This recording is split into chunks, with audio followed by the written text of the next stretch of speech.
Good afternoon, all.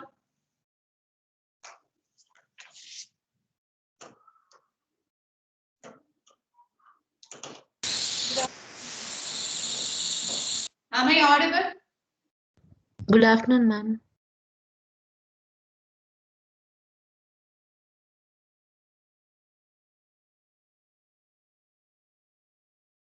Good afternoon.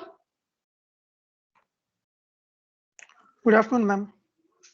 Good afternoon, ma'am. Am I audible? Shall we start the class? Yes, ma'am. Okay. All of you had sumptuous lunch. Will you be alert listening to the afternoon session, post lunch session? Okay. Today we'll start with backpropagation networks. This is a kind of neural network architecture which is different from the perceptron network what we have seen in the previous class. In the last class we have discussed a perceptron network which is a single layered, a single feed forward network, whereas this backpropagation network is a multi-layered feed forward network.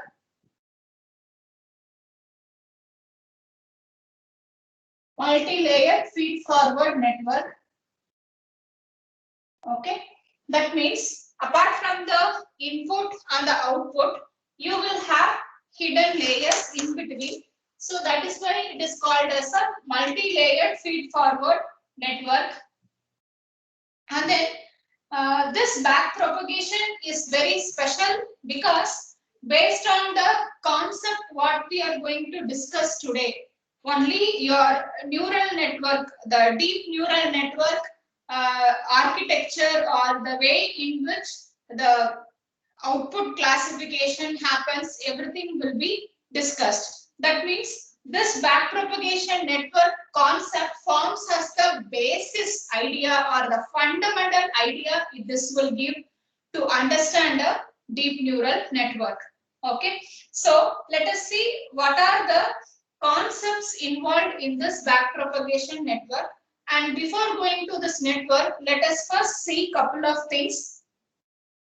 Generally, when we try to perform some kind of a classification, we will be giving some training data, and then we will be also giving the class label, the target information also, and then the network will be trained. The classifier or the network model will be trained so that the input data and the target will be learned. That means your output of the activation function should be equal to the target label what has been given for that particular set of input.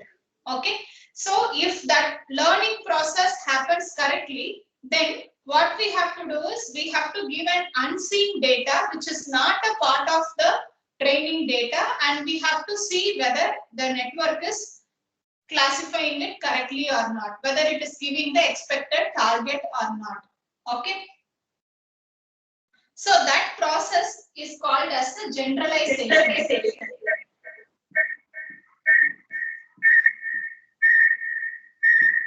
I'm getting echo. All of you, please mute your mic.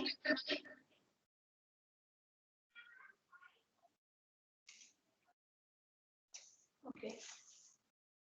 So, making the network or the classifier to perform the classification for the unseen data during training process is called as a generalization. Sometimes what happens is when we overtrain a neural network with more number of data, sometimes what happens is the network will become lazy, or it will try to memorize. It will try to memorize rather than trying to differentiate between the two variables and then try to find how each class information is different from each other. It starts memorizing. So the challenge lies between the two concepts, generalization and memorization. So we have to develop a balance. Okay. So the designer has to set a balance between memorization and generalization of the network so that the network will not memorize at the same time it will classify, it will learn properly for the training data, and also for any unseen data it is able to generalize well. Okay, so this is one important concept which you should know. And then in the earlier class we have discussed about only one value for the, one binary value for the output class, isn't it? Say for example, if it is Salmon or CBus, we have taken 1 or 0. Suppose if I am going to classify 5 basic emotions, okay, anger, happy, disgust, sad, surprise, like that. In that case, I can't use only 1 and 0. I need to use multiple numbers, isn't it? So in that case, what we have to do is, what I'll do is, I'll define my target as an array. Okay.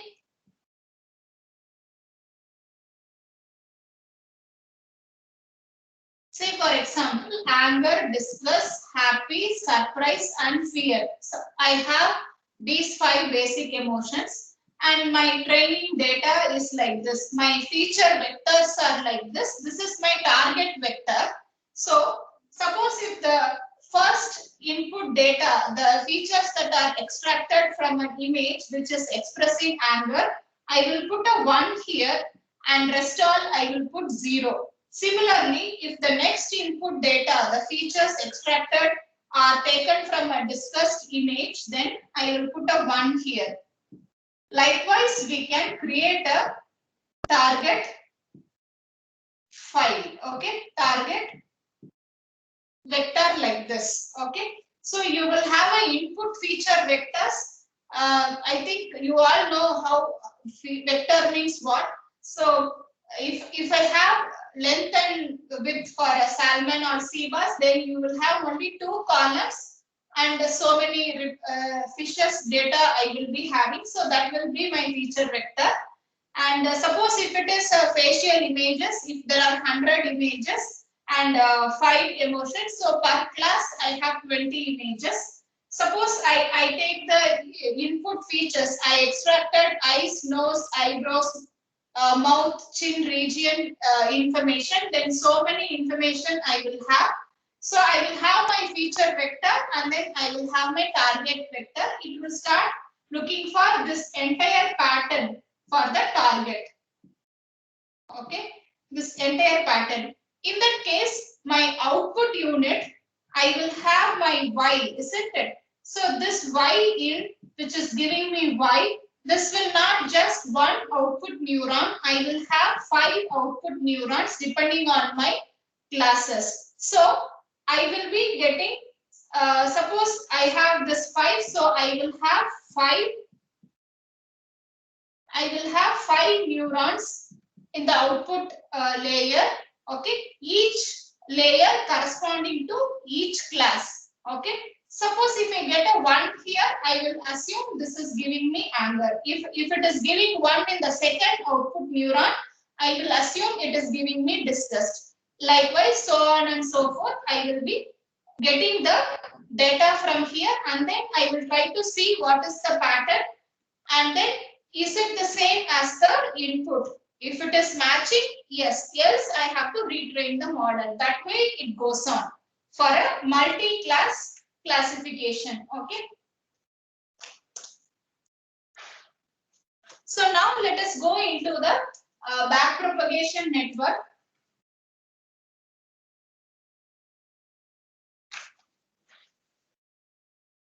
This is a numerical problem we are going to solve. It will take some 40-45 minutes for solving this, or some 30 minutes. Suppose if we are doing little bit fast, then we can do so in 30 minutes time also. Okay. So first let me draw the backpropagation network diagram.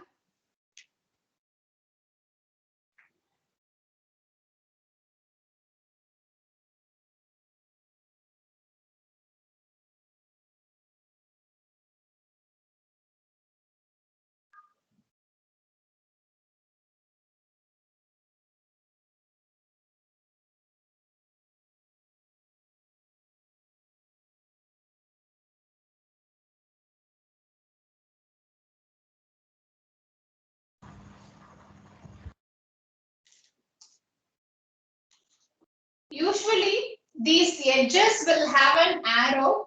So you can represent these edges with an arrow. Okay. So that it doesn't represent bidirectional. And since it says multi-layer feed forward, the information goes only in one direction. Information in a sense, the input data goes only in one direction. But then why it is called as back propagation? So what is propagated in the reverse direction? So that let us discuss. As per the name implies, it is back propagation. So what is propagated backwards? That we have to see. Okay. So now this is my input. Here, this is my input layer, and this is the hidden layer, and this is the output layer. Okay. So my input layer I am calling as I, my hidden layer I am calling as J, and my output layer I am calling as K. So in input layer I have 2 neurons, in hidden layer I have 2 neurons, and then in output layer I have only 1. Okay. My K value is 1, my J value is 1 and 2, and I is 1 and 2. Mostly we will be referring to J and K only. I we will not be using very frequently. Okay. So now my input X1 and X2. Now we have to write the weights for all these edges. And this weight I have written W1 and W2, and there is a bias whose input is always 1.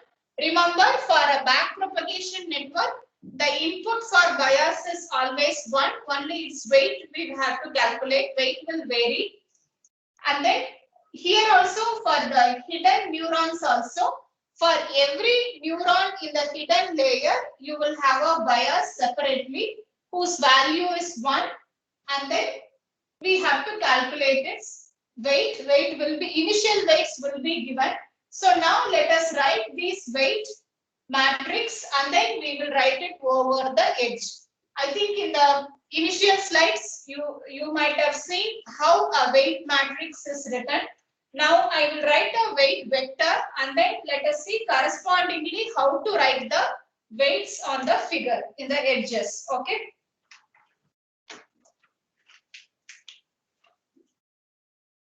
V11, V21 and V01 is equal to 0.6 minus 0.1 and 0.3, and next weight vector will be V12, V22 and V02,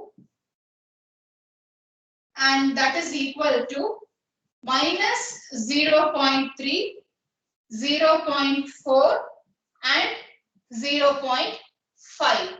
Okay. Then W1, W2 and W0,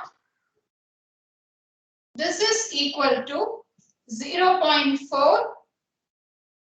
Please pay attention. Sometimes this decimal point may not be clearly visible when I write. So next one is 0.1 minus 0.2. That is why I am uttering the values. So please pay attention. Now let us write these values over the edges. Okay. First let us take V11, V21 and V01. Sorry, V01. So V11 from where to where, and this is my hidden layer. I write as Z1 and Z2, and this is Y in K or Y in only. Y in K, and K is 1. I'm just writing Y in. Okay. And your output will be Y. Okay. So now V11, V21, V01. So where will you write these 3 values? V11 is from the first input to the first neuron, that is connected in the hidden layer. So V11 will be from X1 to Z1. So V11 is 0.6 and V21 is V21 from X1 to Z2 or X2 to Z1? X2 to Z1. X2 to Z1, correct. V21 is X2 to Z1, that is minus 0.1. If you want, you write here on top V11, V21. Okay. Always remember this one corresponds to the starting, this one corresponds to the ending. Similarly, this two corresponds to this two, and this one corresponds to this one. Okay, you remember that. And this V01 is actually the bias of this Z1, that is 0.3.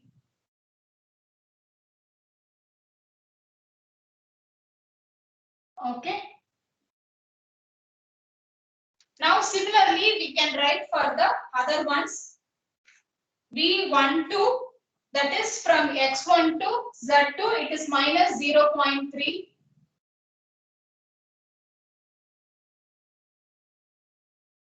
And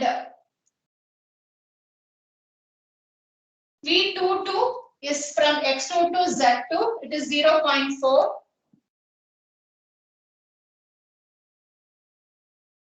And then V02 is 0.5, that is this one, 0.5. This is V02. And W1, W2, W0, 0.4, 0.1, and then minus 0.2. Okay. So far we have drawn the diagram and then we have entered the weight vector values.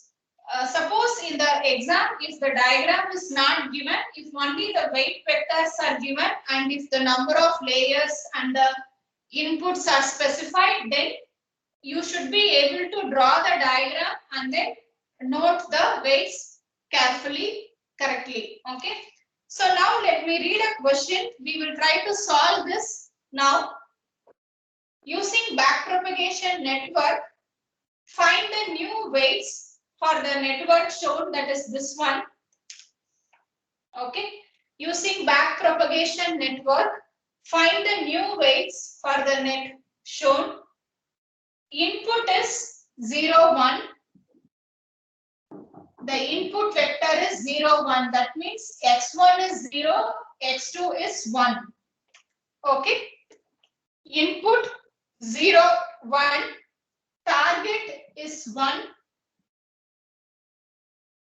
That means I should get my y value as 1.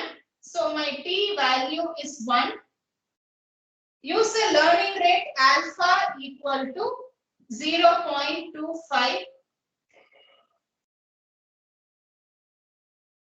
And activation function, what we need to choose. Usually in a backpropagation network, the activation function should be differentiable. Okay, that means we have to use binary sigmoid function or bipolar sigmoid function, because you can differentiate the activation function. Suppose if you take a ordinary binary or defining some threshold like what we have seen earlier, we cannot differentiate that. If you differentiate, you will just get a value, a constant 0 or something, or 1 or whatever. You will not be getting in terms of a function again. Okay. In terms of f of x, we want. Okay. So here we are choosing binary sigmoidal activation function. You write the activation function as binary sigmoidal activation function.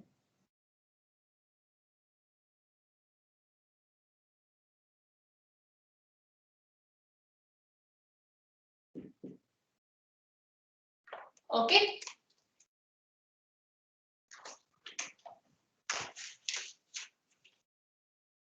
So now this solving, I will explain the problem. We have to give the input 0 and 1.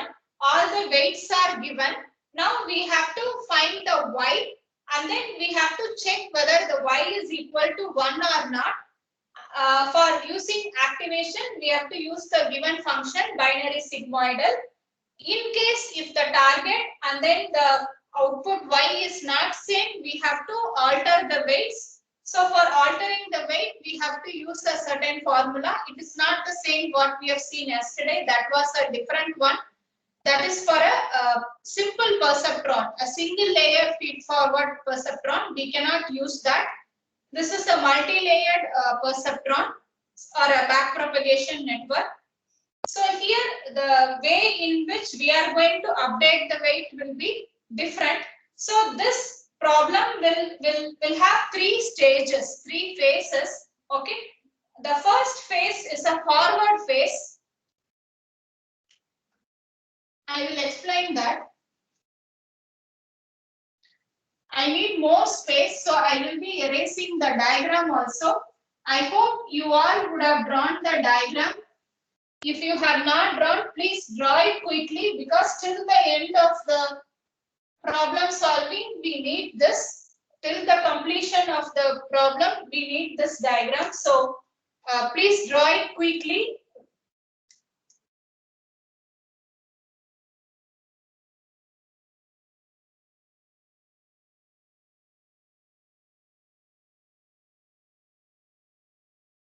Have you all drawn?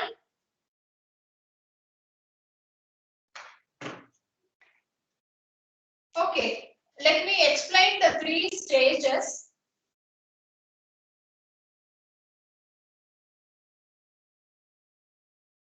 The first stage is computing the y.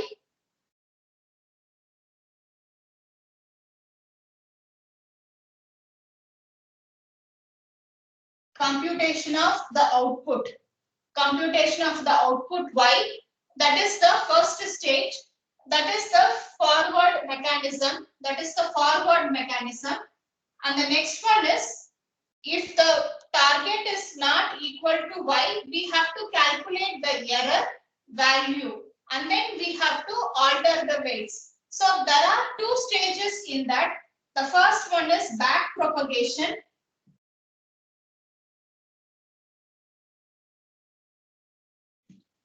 So back propagation of what? It is back propagation of the error. Okay.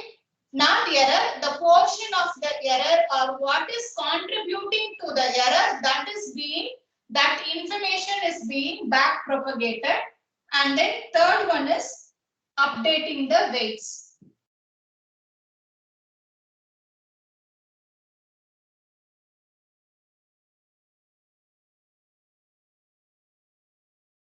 Okay. So now the computation of y, we know we have to use b plus sigma xi wi is equal to y in. We have to find this y in and apply the suitable activation function and get a value for y. So we all know how to use this formula. We have done in the previous classes how to do this. So by using that, we are going to find this. So in this case, how we are going to do is, first we will have to find the y in. Y in is finally, so here we have to find z in 1 and z in 2. So z in 1 will be based on these two, 0.06 into this input plus this input into minus 0.1 plus 1 into 0.3. So for this z in 1, similarly for z in 2, we have to take the 0 into this minus 0.3 plus this 1 into this 0.4 plus this 1 into 0.5 will give z in 2.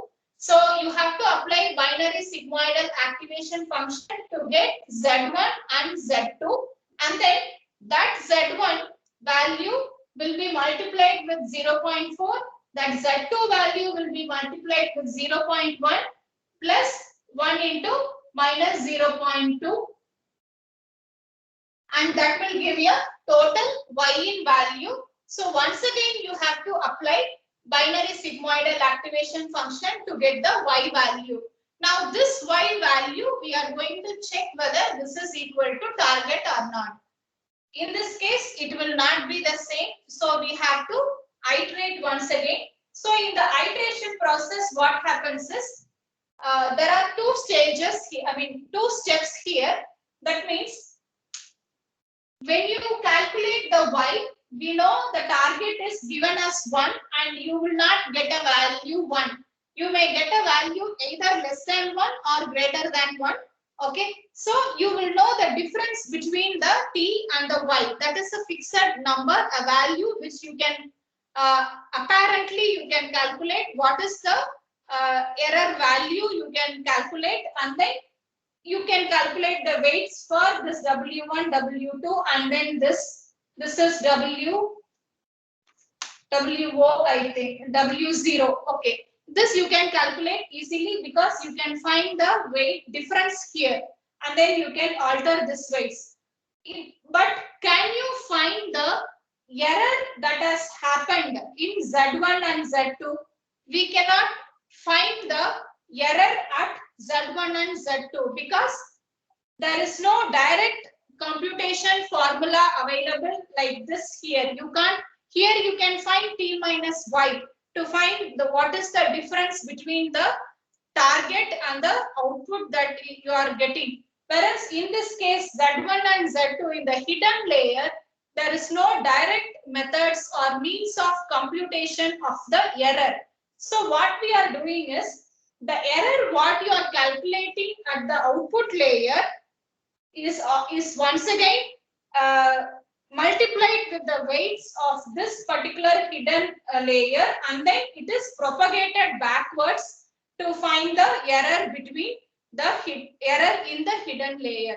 So here the back propagation or the weight updation, the back propagation happens in two stages.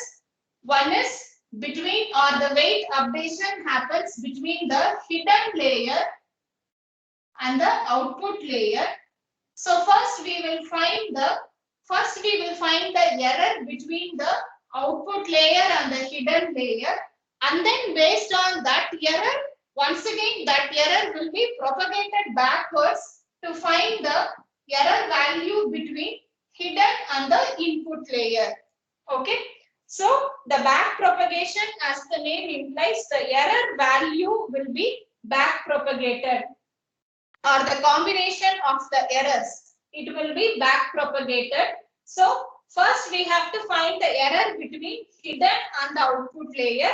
Then we have to pass on that information to the backwards to find the error between the input and the hidden layers.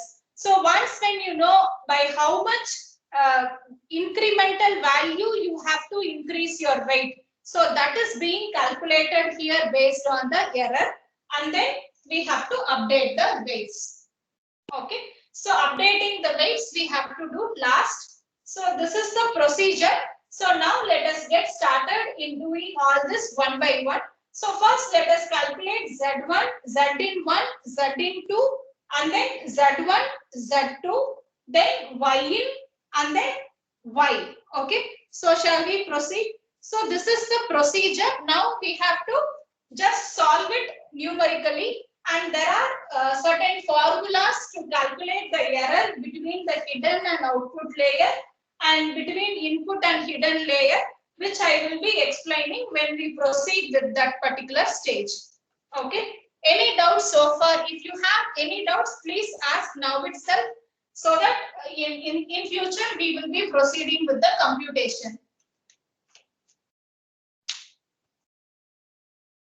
Any doubts so far? Anyone? Please raise your hands.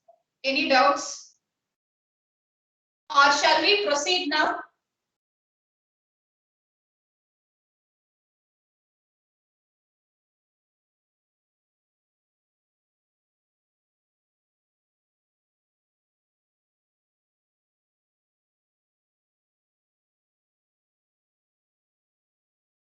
Are you all listening? Yes, ma'am. Yes, ma'am. Okay, so shall we proceed? Shall we start the computation? Do you all have your notebook and then calculator? And for solving this, we will be using up to 4 decimal places for this particular problem, because with 2 decimal places, the output will not be very accurate. So I request everybody to use up to 4 decimal places, okay, for this problem especially.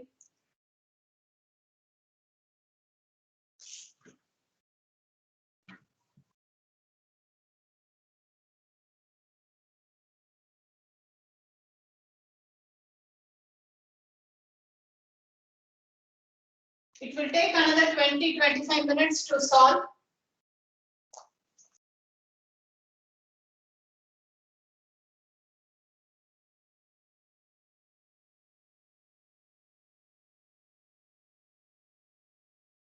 I hope everyone have done the diagram, drawn the diagram, because I am erasing it, and then you cannot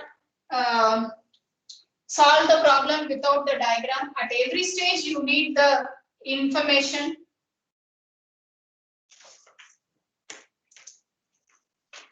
And what is the derivative of binary sigmoid activation function? Binary sigmoid activation function f of x equal to 1 by 1 plus e raised to minus x. What is f dash of x? It was given in day 2 and day 3 slides, isn't it? Day 2 slide, it will be in the list of activation function. F of x into 1 minus f of x. Yeah, correct. F of x into 1 minus f of x. Okay. This formula you have to remember for solving. So now we will calculate the net input. So to calculate why we are calling net input is because there is a hidden layer. From the hidden layer, we have to collect the inputs. I mean the output, which will act as an input for the final output layer. So we call it as a net input. So for that, first we will write for Z1 layer. Okay, for Z1 layer, Z in 1 will be, it is our standard formula, B plus sigma xi yi only. Okay, the B is written as B01 plus x1 B11 plus x2 B21, and Z in 1 is equal to, what is B01 value?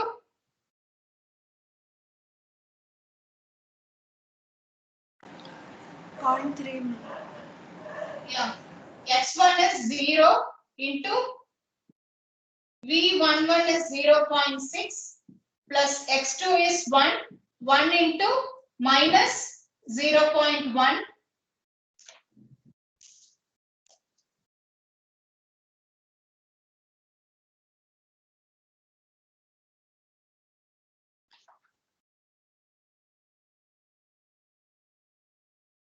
So its value is 0.2.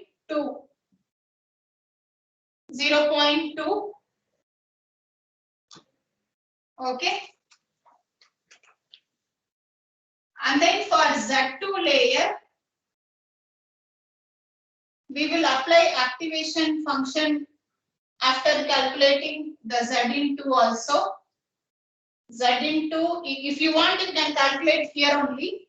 Z in 2 will be V02 plus x1 into V12 plus x2 into V22, and V02 is 0.5 plus 0 into minus 0.3 plus 1 into 0.4, and that is equal to 0.9.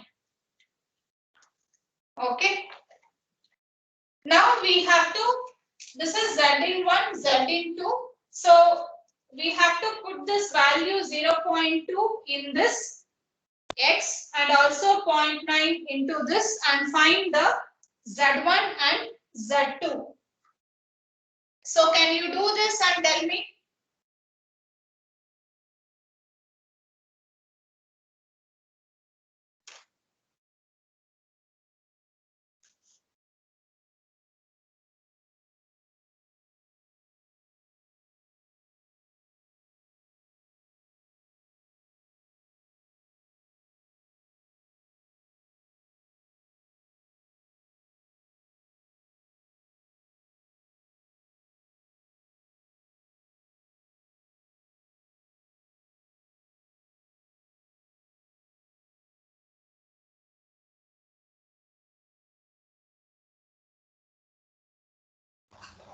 Ma'am, 0.5498. Yeah, exactly. 0.5498 and this will be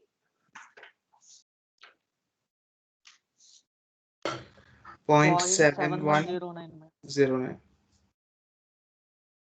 absolutely right. So now what is the next step? We have to multiply this with W1 and this with W2 plus the bias value and find the Z in 1 and then find the, find the Y in 1 and then find the Y. We need not have to write Y in 1, just Y in we can write because there is only one value.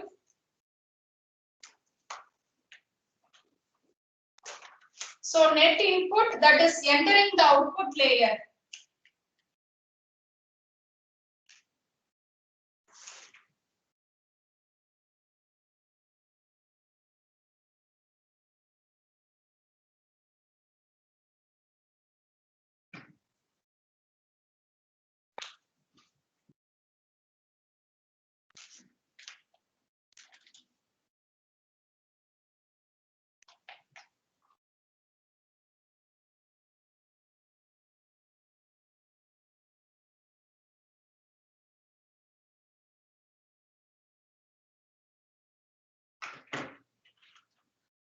So calculating the net input, entering the output layer. So for the Y layer,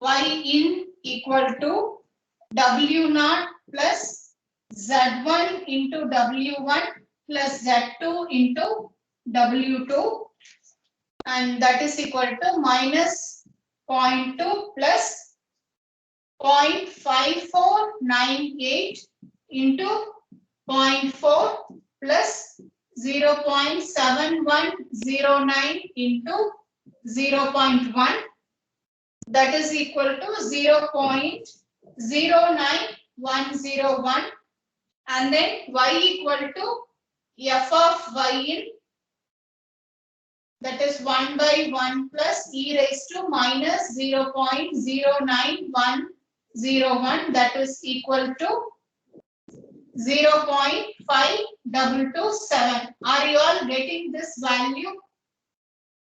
You should get this value. Ma'am, W naught is bias for Y in, no, ma'am. No, yeah, correct, exactly. Yes, that is minus 0.2.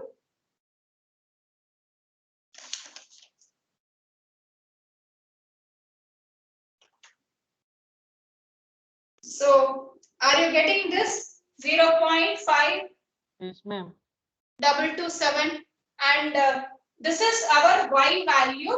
This is not equal to our target. Our target is 1. So this is not equal to our target. So what we need to do is, so till now we have done the first stage. The first stage we have completed. That means we have calculated the net output value and we have checked whether it is equal to T or not. It is not equal to T. So the next step is to calculate the error and then we have to find the error between the input and the between the hidden and the output, and then between input and the hidden. Then we have to update the weights. Okay. So now let us proceed with that. So for that, we are having some general formulas to find the error portion. So let us go with that formula now. I hope the procedure is clear till now. Everybody solved and got this value. See, please don't simply observe, take part actively in solving. This is very important. Don't think this is a very big numerical problem and this will not be asked for the T1 or T2. I will definitely ask this problem. If not completely, some portion of this I may ask. How and what portion I have not decided. Okay, so you have to learn this. So compute the error portion. So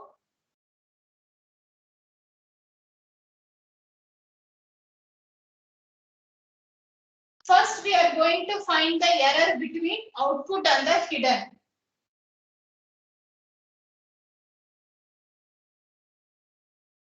The error between the output and hidden is written as delta suffix k. Okay, the error between the hidden and the output. You can write in bracket between hidden and output layer. Okay. It is, yeah. We have the error, no ma'am. 1 minus 0.52 is the error. Yeah, but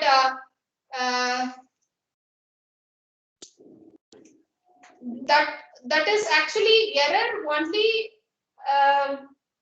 with respect to that y, but that error could be caused because of any three weights, isn't it? And and our target cannot be simply one. It should be an array of ones, no ma'am. Our assumption is only, I don't know, it's wrong, but it cannot be a single number, no ma'am. It is a single number only because you are having only one output. In the diagram, we have drawn only one output neuron in the entire architecture. So there is only one neuron and that will give only one value, and we are expecting it to give a numerical value 1. Yeah, ma'am, one output, but we have 5 classes. So 5. No, not 5 classes. That was an example that I gave before starting back propagation. Okay, so the error is not just 1 minus 0.52. In a simple network, it is t minus y. But here we have a hidden layer, and also we have multiple weights. So here the error can be caused due to any weight, isn't it? So we are going to calculate error by using t minus y only, but a derivative of the binary sigmoidal activation function also. I will give the formula. Okay.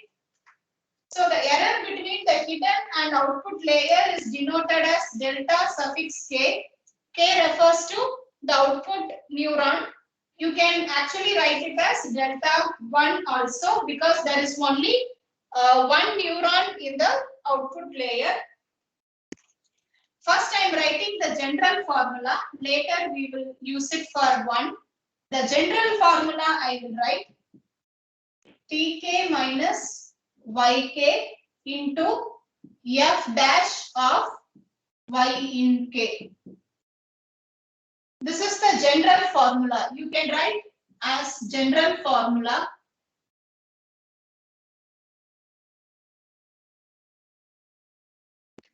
And then how will you calculate F dash of Y in K? That is nothing but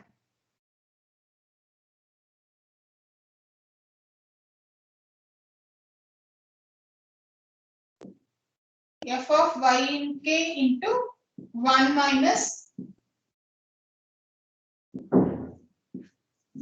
f of y in k. This is general formula. In our case, the k is 1. So, and we did not put the k as 1. So, we have simply written as f dash of y in only. So, that will be f of y in into 1 minus f of y in.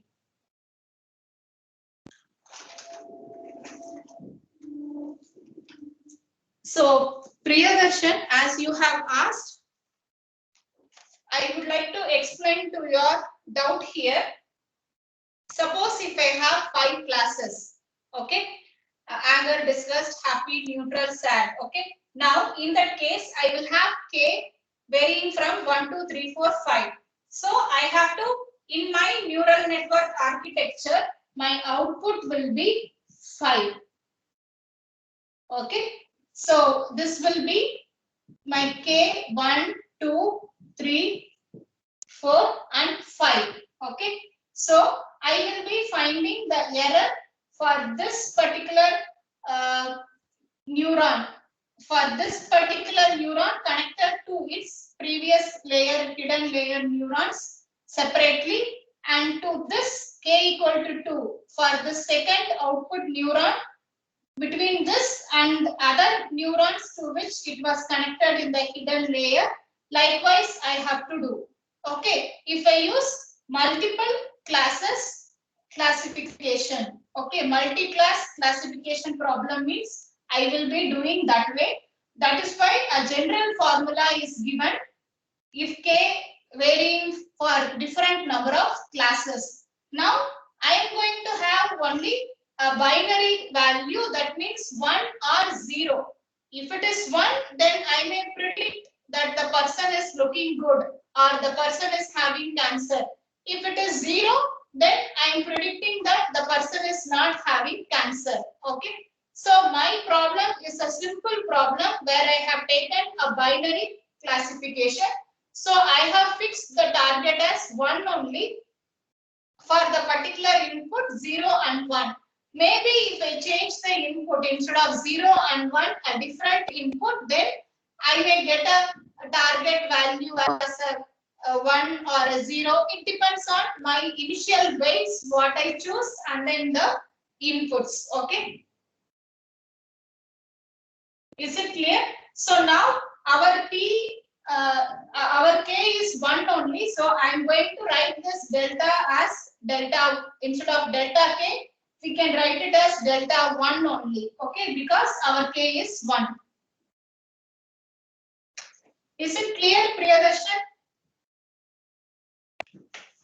Yes, ma'am. Okay.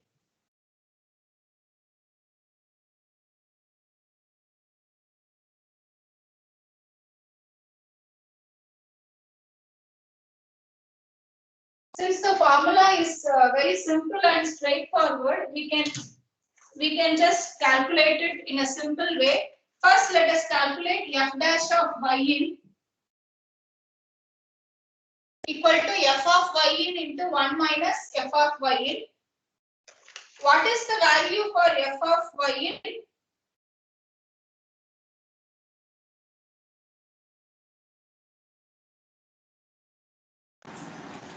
Point 5227. Yes. So 0.5227 into 1 minus 0.5227. See, why I was specifically asking what is the value for f of y in is, sometimes students may write the previous value y in 0.09101. Sometimes students may substitute here. You should not end up in doing that mistake. That is why I'm asking you. Okay. So f of y in is nothing but your y only. Okay. So you have to just observe the formula carefully and then write. Okay. So that is why I have written y equal to f of y in. When I calculated y, I wrote y equal to f of y in. and that is equal to 0.5227. Okay, so that you calculate. So this will give the value 0.2495. Okay, so now we have to calculate the error quotient delta 1. If you want, you can write delta k also, but we can write delta 1 equal to 1 minus, that means t minus y, 1 minus 0.5227 into 0.2495.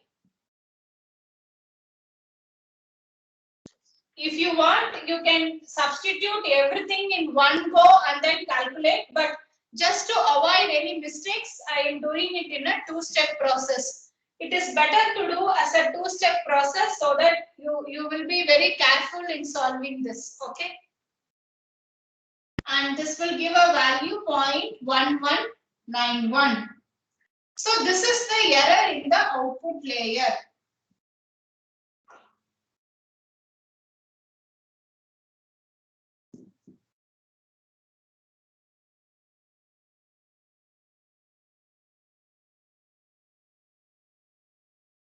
Do you understand the difference between t minus y value and this value? T minus y is error in the output only. But what is the error in the output layer is this one. That means error in the output layer is being contributed by all the three weights, W1, W2 and W0, all the three weights. So put together, we are calculating the error in the output layer as this. So T minus y is only the error value. T minus y is just an error value between your target and the output. That is different from the error in the layer itself. That means what has contributed to get that error. That is this value. Okay. Now we need to use this one to further calculate the error between the input and the hidden layer. Okay. Now there is a formula. Now we have calculated the error. At the same time, we have to update the weight W0, W1 and W2. So to update the weight, we have to use another formula to calculate the new weights. Okay. I will give that formula to calculate the weight here. So usually the old weight, the new weight, say Wi new is equal to Wi volt plus some delta Wi. That means some incremental W we will be adding. Earlier we have seen in Hebb's rule it is Xi into Y, and in the simple perceptron in the last class we have discussed alpha T into Xi. So here for this delta Wi, the incremental portion what you have to add to the volt weight is given by a formula. Delta W1 is equal to alpha into delta 1 into Z1 and delta W2 equal to alpha delta 1 into Z2 and then delta W0 equal to alpha into delta 1 and there is no other value for the bias. So this is the incremental weight updation formula. This is the incremental weight that you have to find here and then you have to add this. What I suggest you is you can find these only delta values and leave it aside. Don't calculate the W values now, okay? Because we will do all together, all the weights at one shot. But let us calculate this and keep it aside, okay? Ma'am, Yeah. That for y and k, we omitted the k part since it is anyway 1. So in the delta notation also, instead of putting 1 everywhere, we can omit that part, no ma'am, or else we will be looking for something like delta 2. But that is not here in the case, no ma'am. In No, this I case, didn't no. understand your question. What? The delta 1 suffix subscript Yes. we can, yes ma'am, we can remove, no ma'am, because anyway it is just No, we 1. need, I'll tell you the reason. Let us keep this. Let us keep this. Let us keep this because we are going to calculate error between hidden and the input layer. So there also we are going to use this weight. So let us keep this.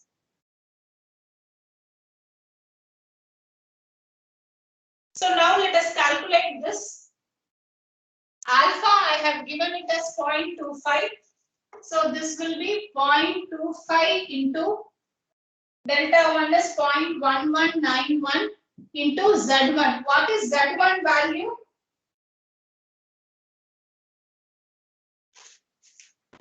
0.548. 0.5498. 0.5498. So that is equal to 0.0164. Okay. And then W2 is 0.25 into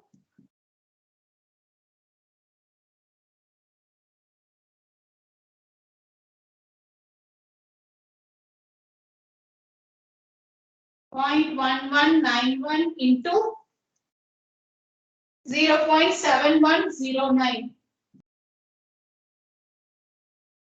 And that is equal to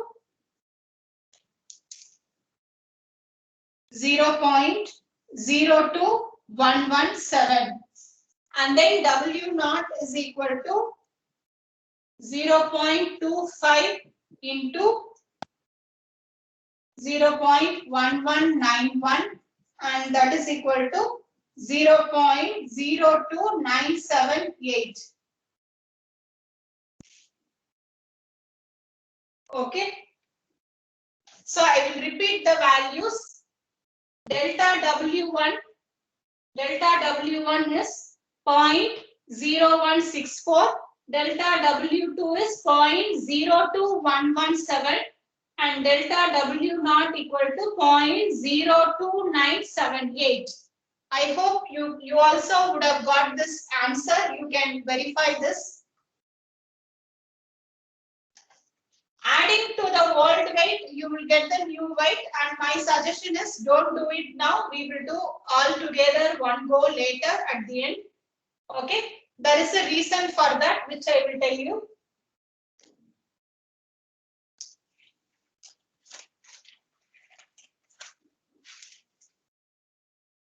So now we need to compute the error portion delta J between input and hidden layer.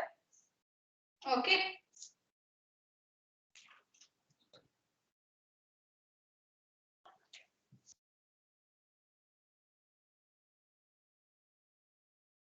Ma'am, Yeah.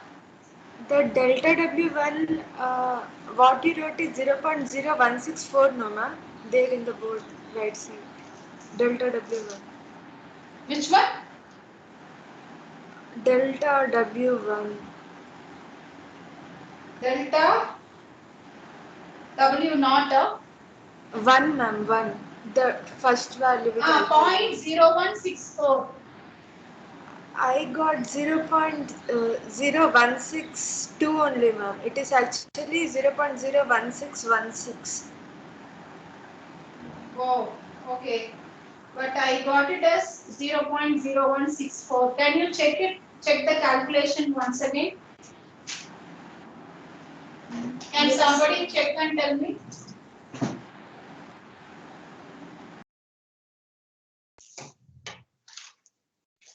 I got 0.01637, ma'am. Yeah, that is written as 4. Yes ma'am, yes ma'am. Calculated. Okay, yes ma'am, understood. Yeah, 0.02978. 116704 something is coming. That 1167 I have written as 164.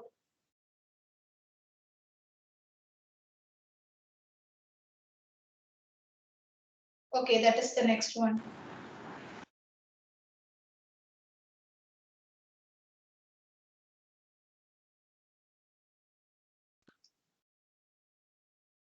Point 01637, that 637 is written as 64.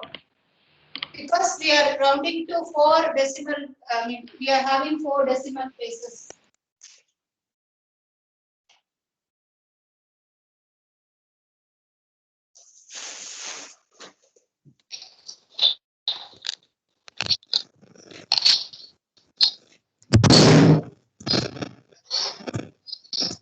And today, please mute your mic here. I am getting echo.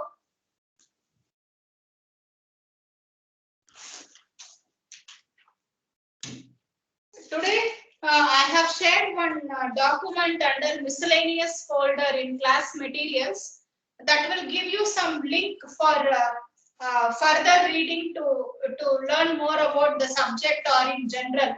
So the file Word document name is extra read, so you can open that and see later.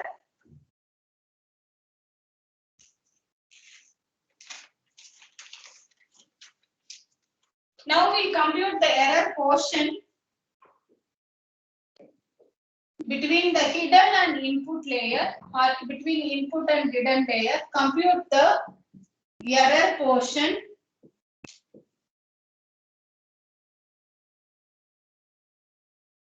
is written delta J. There it is delta K, here it is delta J between input and hidden layer.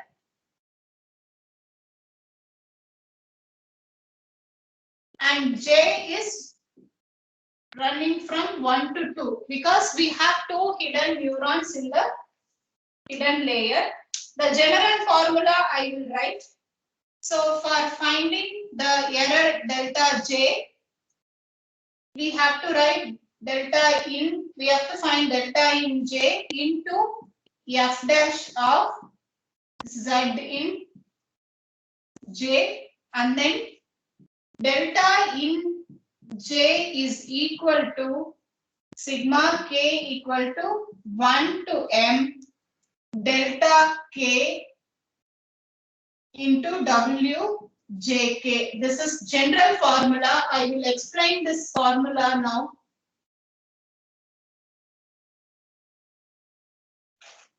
Okay.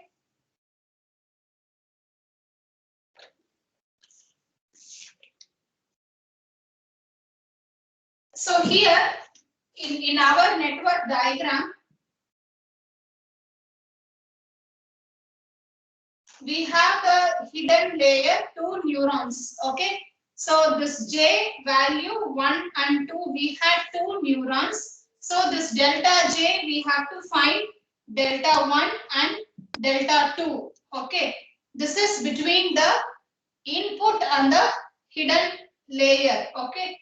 So here we have to find delta 1 and delta 2. So for the first one, for the top one, it is delta in 1 into f dash of z in 1. Okay. And how to find z in 1 is equal to k equal to 1 to m. And in our case, the k value is 1 only. So the summation will not come. Delta k is also only 1. So we will be simply writing delta 1, what we have calculated previously, into wj1. Similarly, to find delta 2, once again, delta in 2, f dash of z in 2, and then this you have to find delta in 2 is equal to delta 1 w2 1. I will do it maybe initially by looking at the formula. It may be looking somewhat hazy for you. I will do it for the first one. It will be clear for you. If you have any doubts in understanding the formula, just hold on for a couple of minutes. I will do it, then it will be clear. Okay.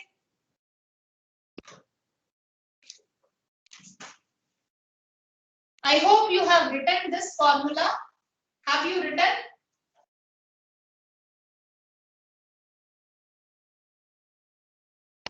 Please take it down quickly.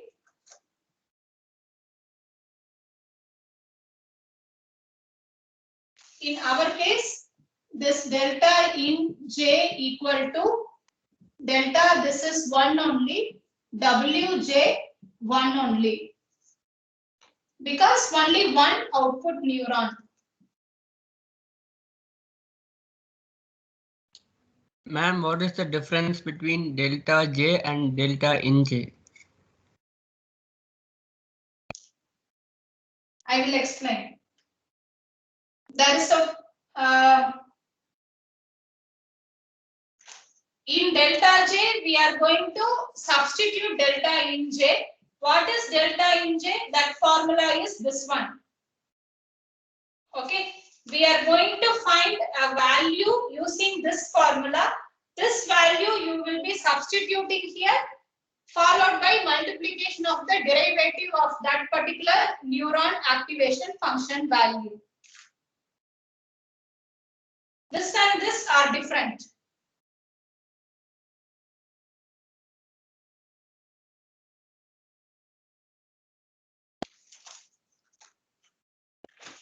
I will write this formula.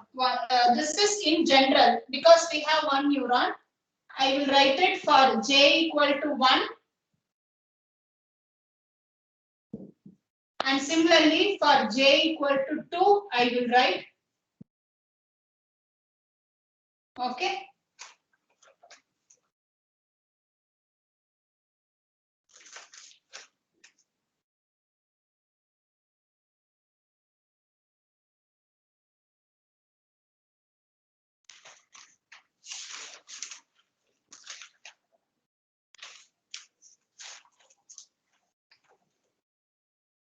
This one is actually coming from this K.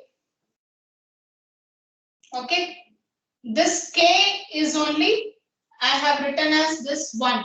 Okay. This K value is 1 here. Okay. This K value is 1 here.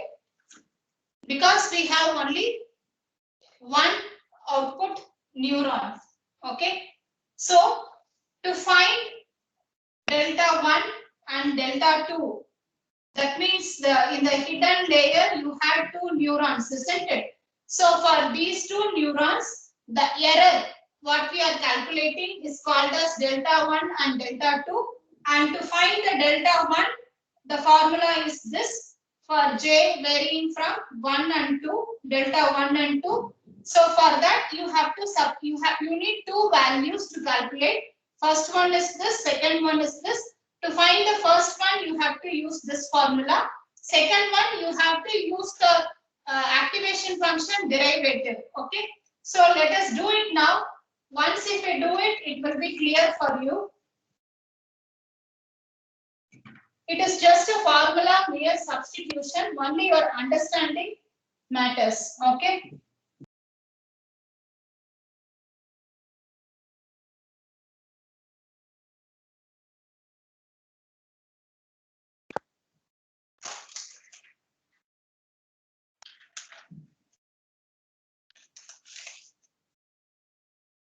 So to find the error, delta 1, that is here, this J1 equal to delta in 1 into f dash of z in 1. So first let us find f dash of z in 1.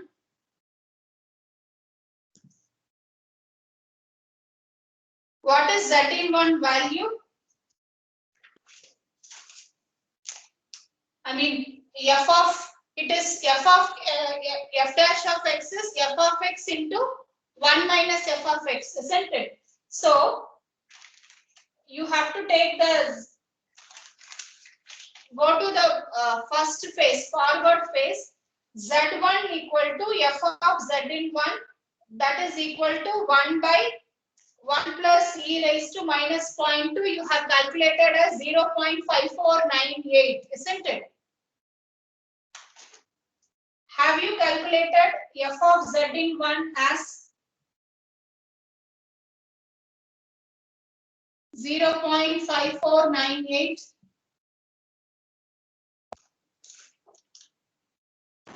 Yes, ma'am. We have calculated f of z in 1 as 0.5498, isn't it? So f dash of z in 1 will be this into 1 minus this value, right? Yes or no? So f dash, I will write the derivative of the activation function, f of x into 1 minus f of x. So my f of x value is this. Okay, my f of x value is this. So f dash of x is f of x into 1 minus f of x. So this will be 0.5498 into 1 minus 0.5498, and that is equal to 0.2475.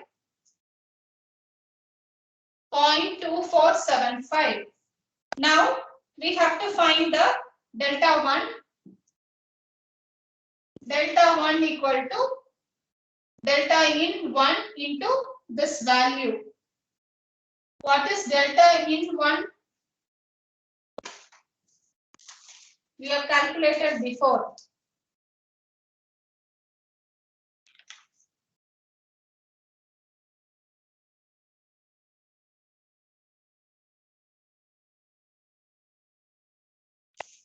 Okay, we have to calculate. I wrote the formula, right? Delta in 1 is equal to delta 1 into W11. So this is equal to 0.1191 into 0.4, that is equal to 0.04764. Is it clear? This delta in 1, I gave a formula. This is equal to delta 1 into W11, and this delta 1 we have calculated error in the output layer. Okay, between hidden and output layer, that is 0.1191 into this W1 is actually the weight. W1 is the weight between the hidden neuron and the output neuron. The weight is given as 0.4. W1 is the weight 0.4 that we have taken and multiplied. So that is delta in 1. So now we have to multiply this value with this value.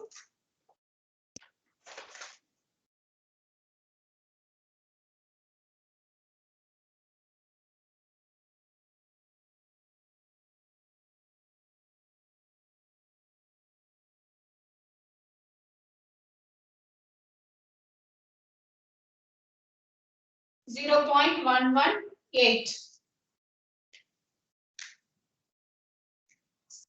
Is there any doubt here?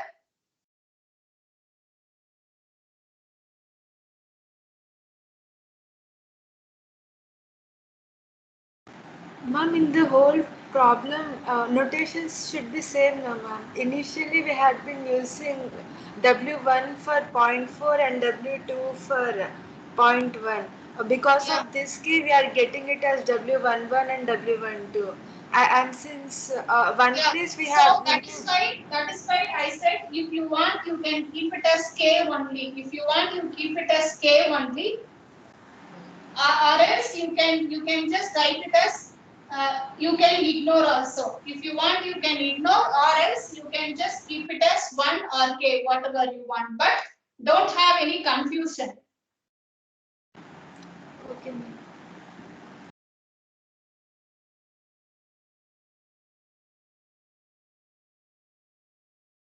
So now we have to calculate delta 2. So for the delta 2, if you have noted this, I will erase it.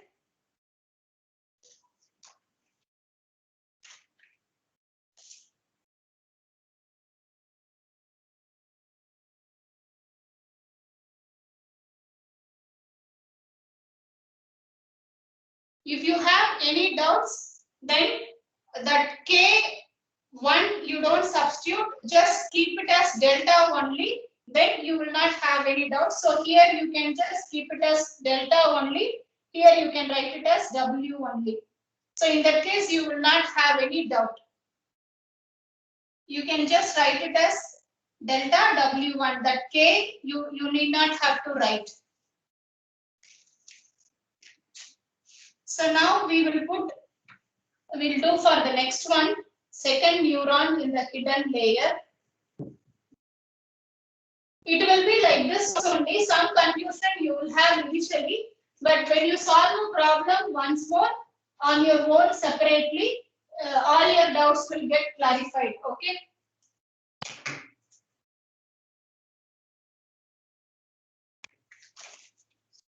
So the error delta 2 equal to delta in 2 into f dash of z into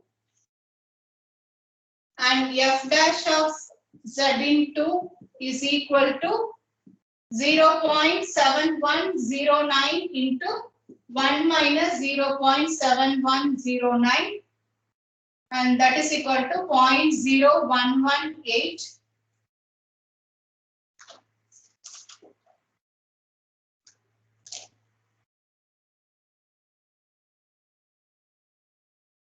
And delta in 2 is equal to, if you have confusion, then don't put that K value 1. If you are clear, then you can put this. If you have some doubt, either you can put K or you need not have to put this into W2 and that is equal to 0.1191 into 0.1. That is equal to 0.1191. Now delta 2 is equal to 0.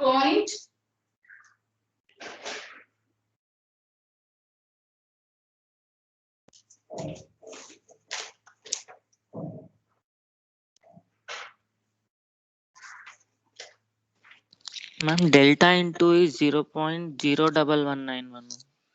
Yeah, that is what I was also thinking.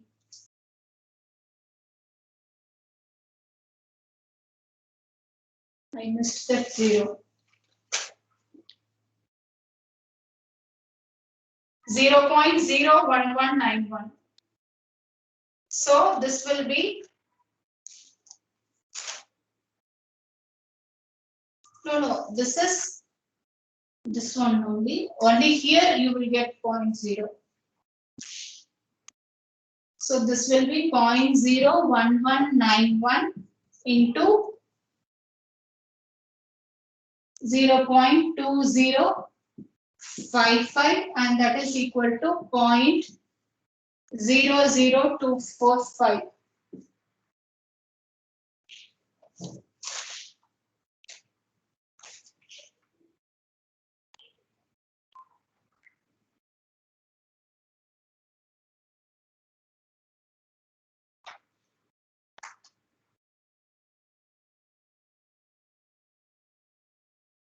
So we have found the delta 1 and delta 2 values. Now we have to find the change in the weight.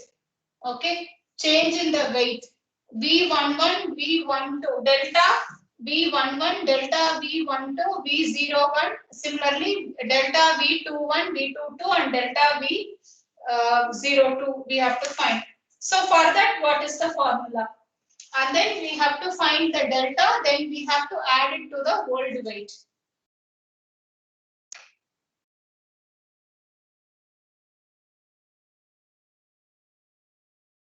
So we have computed the error now.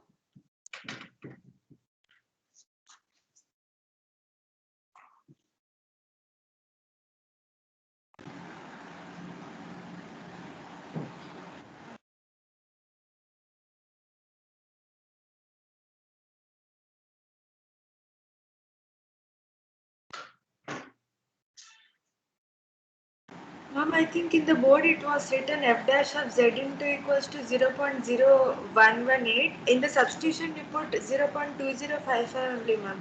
In the f dash of z into that was like Okay. 0.011. F dash of z into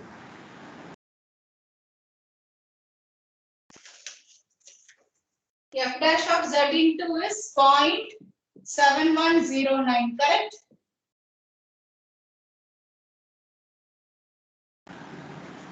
Ma'am, this will come as 0.2055. Yeah, 0.2055. And then delta 2 will be 0.01191 into 0.2055, that is equal to 0.00245. Did I write something different earlier? Yes, I don't know, ma'am. Like initially I copied down and then I was calculating. So Okay.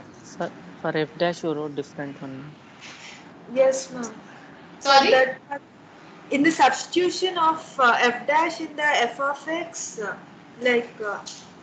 while substituting f dash z in one, in f dash of z in two in the delta 2 formula, you wrote correct only, ma'am.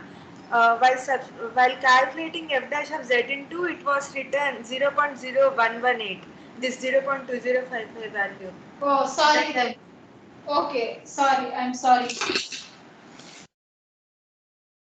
I don't know how I made that mistake.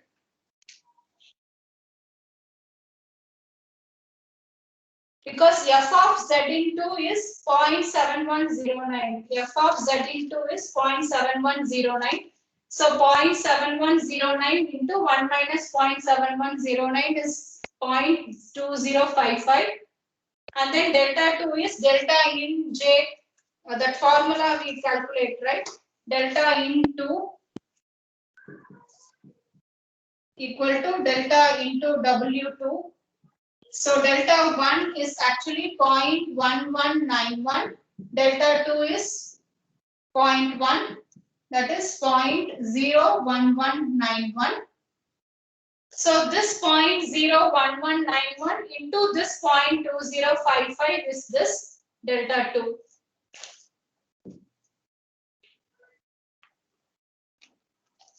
Okay.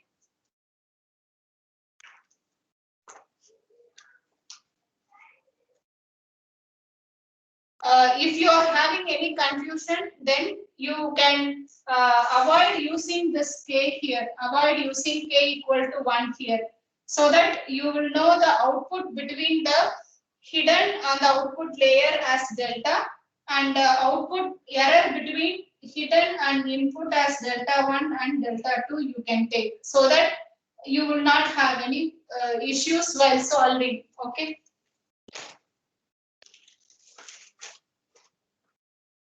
And here also that one you need not have to put. You can just put delta W2. So that will solve your issue. Okay, Priya? Yes, ma'am. There is no problem in changing the notation. That will not give any trouble. Only thing is your value should be correct. So now let us calculate delta V11, delta V21, and then all the incremental weight let us calculate. Yeah, it is a tedious problem only. We started at 2:15 for solving. It's 3:10 now.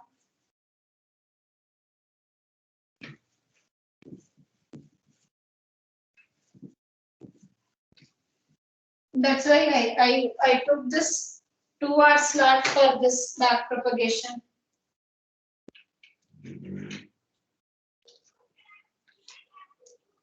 Okay, now delta V11 equal to alpha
See here, to find the, I will draw the network once again.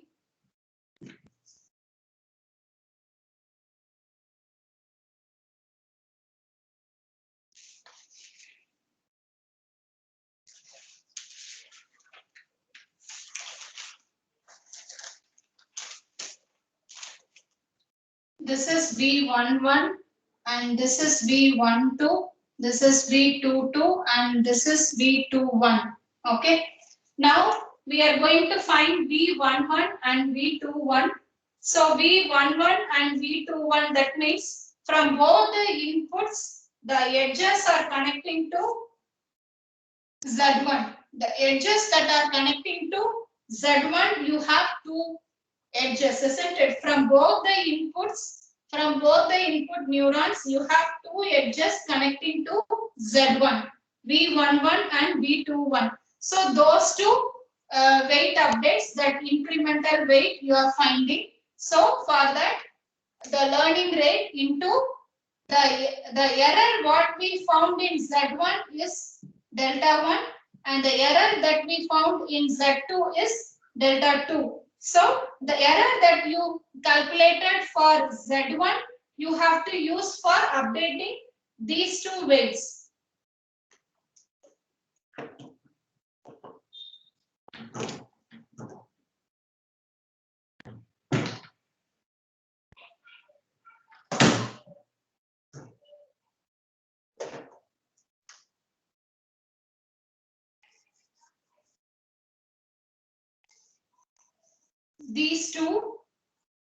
These two are going towards Z1 and this error, the error between this input and this hidden is only calculated as Z1, delta 1. So the delta 1 we should use in getting the incremental weight for V11 and V21. Okay.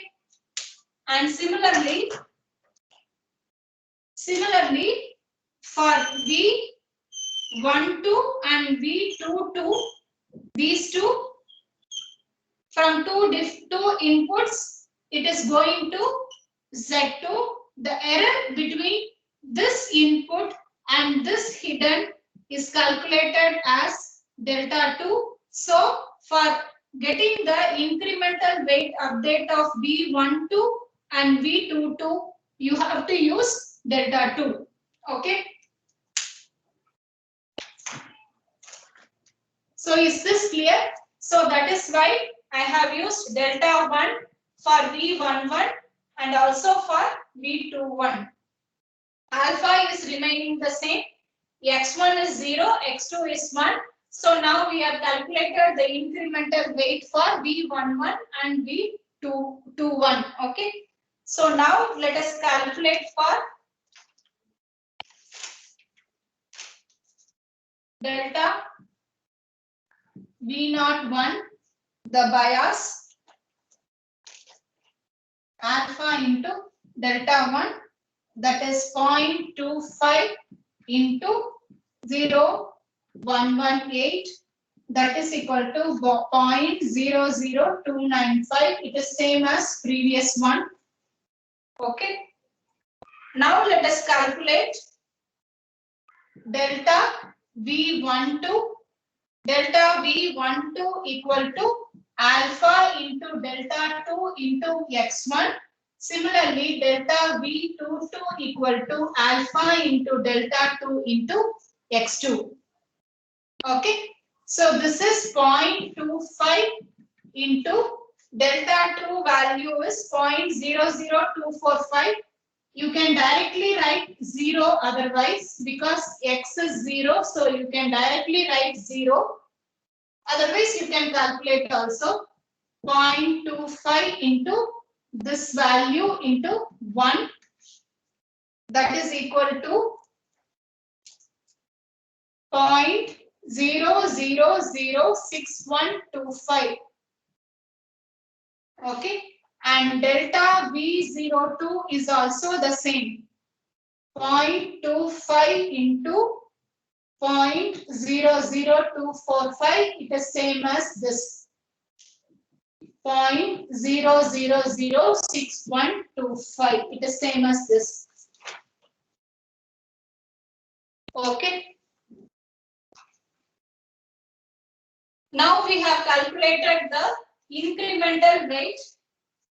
So we have to add this incremental weight to the old weight and find the new weight. Okay. So the old, I will just add it here only. V11 new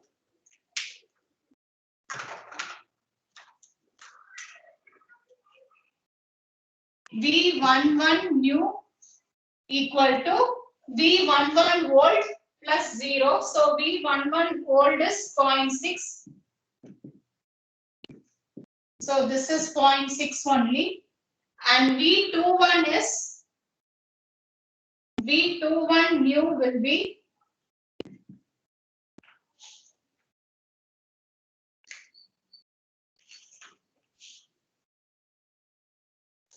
minus 0.1. Yeah, minus 0.1 plus this value 0.00295, and that is equal to minus 0.09705.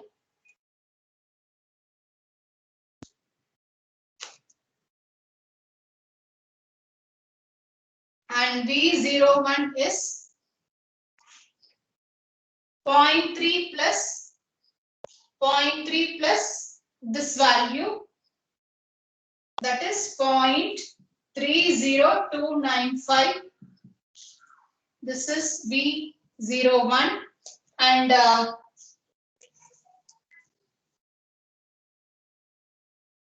V12 new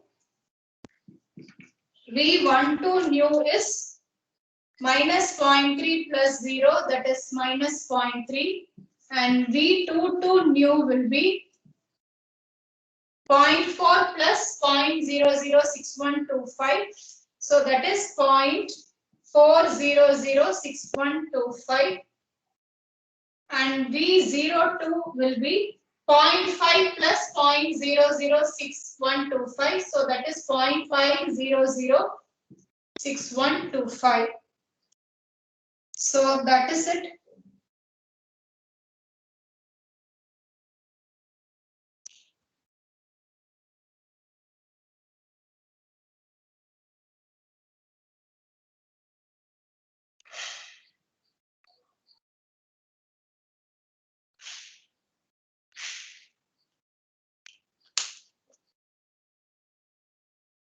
Okay, it took almost 1 hour to solve this. So this is the last phase, that is calculation of weight update, and this is for V weights update. We have to do weight update for W also. We have calculated incremental W, so you have to add it to the old W. So when you do it, you will get. Have you finished this part? Shall I erase this and write the W1, W2 and W0 new? We have done the incremental weight calculation, and I will tell you the reason why I have not calculated the W1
Okay, sorry, suddenly power went off.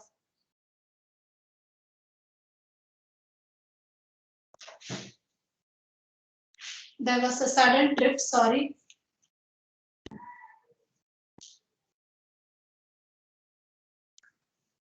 If you have noted this, we can go for the next set of weights calculation, W1, W2 and W0.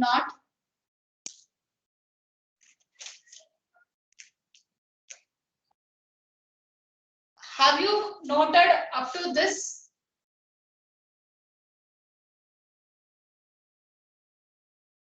Priyadarshan, Vishnu?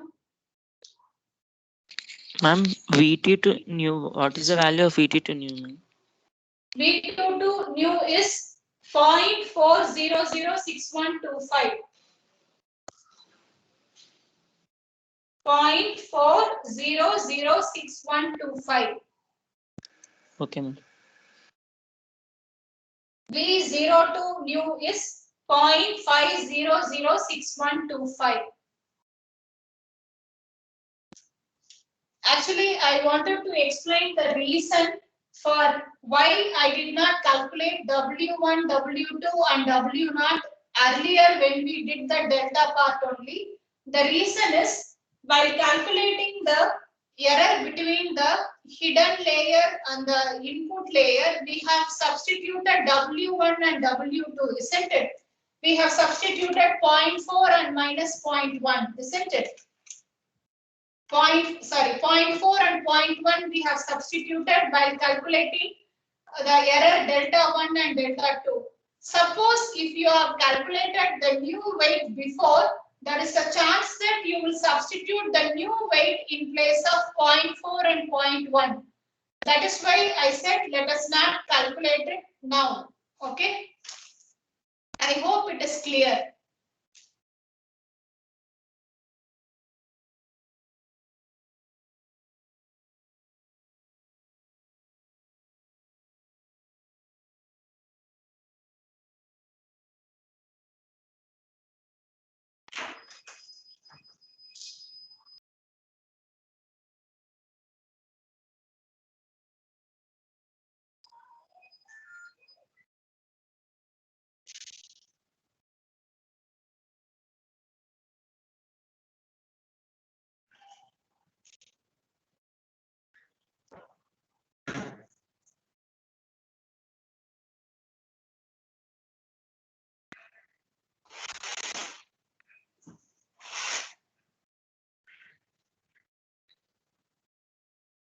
Okay, sorry, suddenly power went off. Am I audible? Am I still in the call? Okay. Yes. Okay.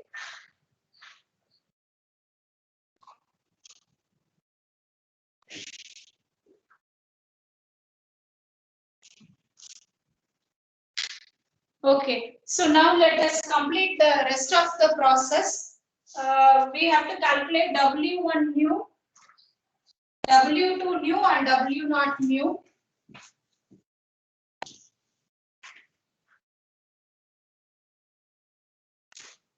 This is slightly tedious, so you need to take care in solving. I will give you one exercise question. You please try to solve it so that in the next week we can discuss it once again if you have any doubts. And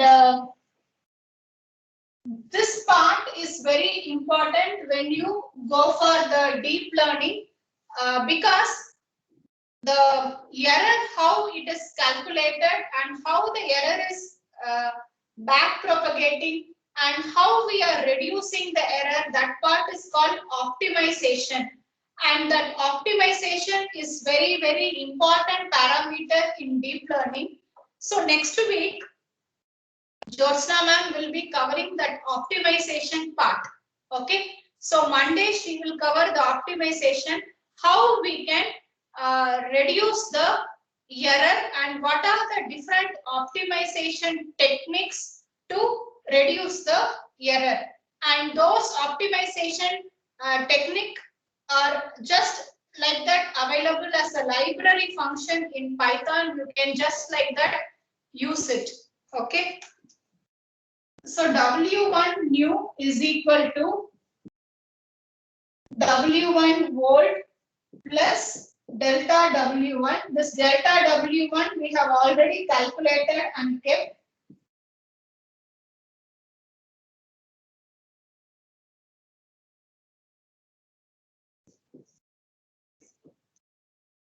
And W2 new is equal to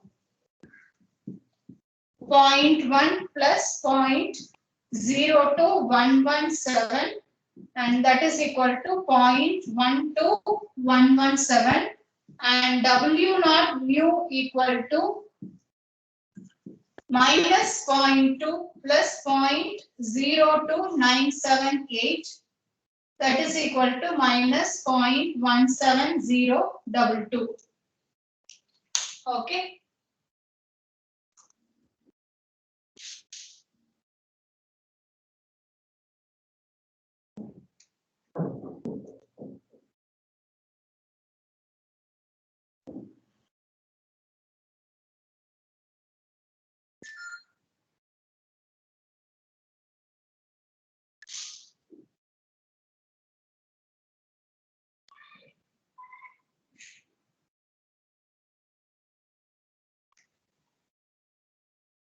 Okay.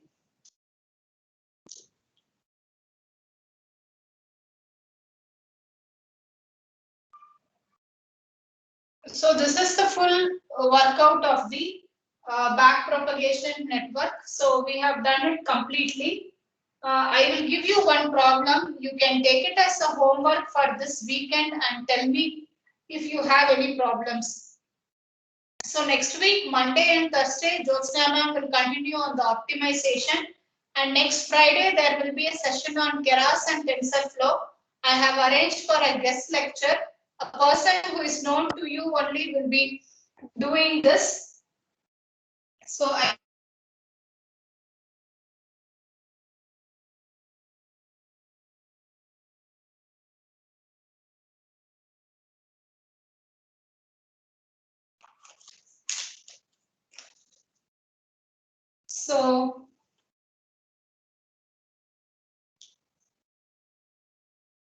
you can take the question.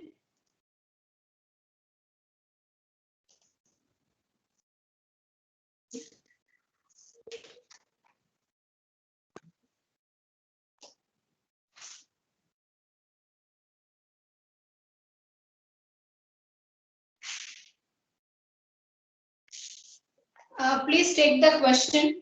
Using BPN, find the new weights for the net shown in figure. So I will be giving the alpha value and the weights only now.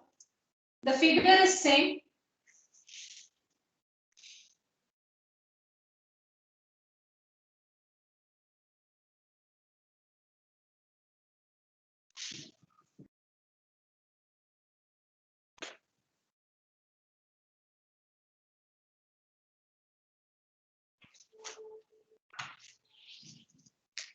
It is the same figure.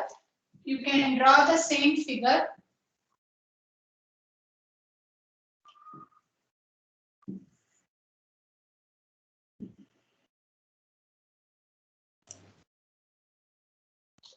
So this weight is 0.5, V11 is 0.5, and V21 is minus 0.2, and this is minus 0.55, and this is 0.25, and this is 0.2, V01, and this is 0.4, W1 is 0.3, W2 is 0.1, W0 is minus 0.3,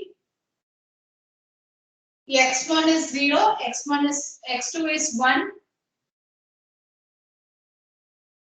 alpha is 0.20 and then target is 1. You have to use bipolar sigmoid activation function. You have to use bipolar sigmoid activation function. Okay. You can just try this as a exercise so that you will know. It's 3:30 now. I have something to present also. Just 5 minutes, I will finish if you don't mind.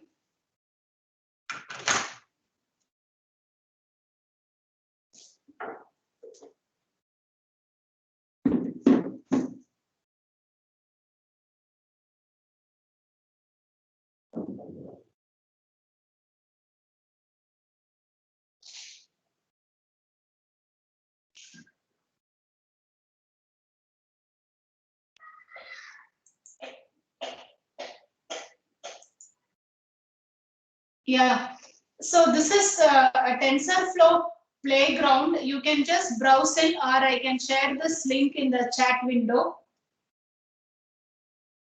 This is called TensorFlow playground.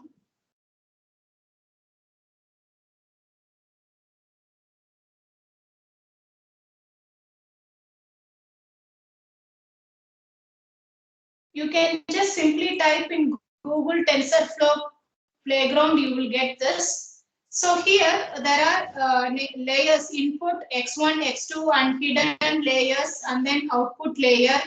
You can randomly increase or decrease the hidden layers, and then you can define the learning rate what you want. You can decide what activation function you want. This regularization we'll discuss later. And this is classification or regression. And then what is the percentage of training is to test data, etc. here. And in this BPN, what we have done now is only one iteration. But then with the new weights, only if you substitute into the y in calculation, net output y if you calculate, then only we will know whether it is equal to 1 or not. So that we have not done, we have done only one iteration. So which data set you want to use? Spiral, sorry, not spiral. That is this is a scatter or exclusive OR. This is a spiral, and this is a Gaussian, and this is a circle. So for this type of data, how this will work?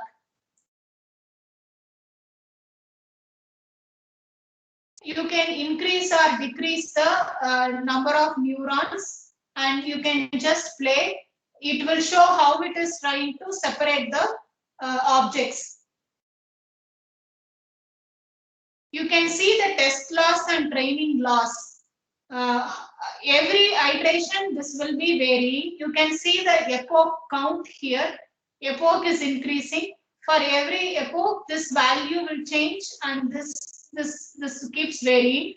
If there is no change at all here, then this will get converged. You can change this and then try.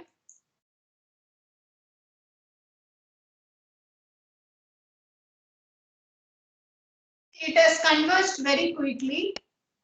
Almost it has converged now. Now it is going slowly, you see. Now any number of epochs you run, there will not be any change in the test loss or training loss. Similarly, you can try for the other data.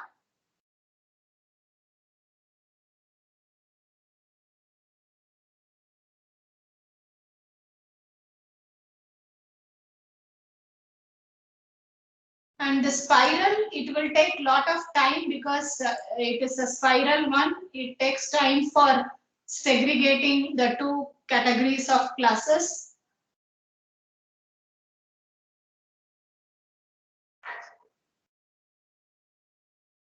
You can analyze this at your own leisure time. I just wanted to give you an possibility that you can browse through this and then you can learn on your own. Just go through this, and it is time up now. So just you can type in Google TensorFlow playground. That's it. Okay. So let me stop here.